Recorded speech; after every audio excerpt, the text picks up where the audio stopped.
பிராணா ஓட வேண்டும், அதாவது மூச்சு காற்று ஓட வேண்டும். ஆனால் அது இடத்தில் ஓடிக்கொண்டிருக்கிறது. அவ்வாறு ஓடுகையில் ஏதோ ஒரு குழப்பம், அதாவது உடலுக்குள் ஏதோ ஒரு அசௌகரியம் ஏற்பட்டிருக்கிறது என்பதை உணர்ந்து கொள்ளுங்கள். அந்த நாசி எப்படி மாற்றி அமைப்பது?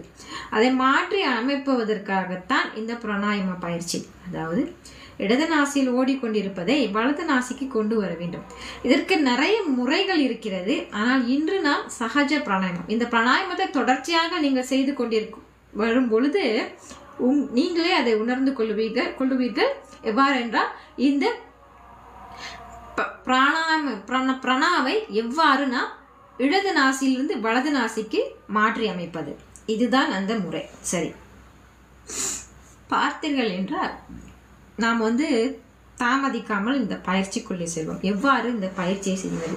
முதலில் இந்த பயிற்சியை செய்வதற்கு முன்பாக எந்த நேரத்தில் செய்வது?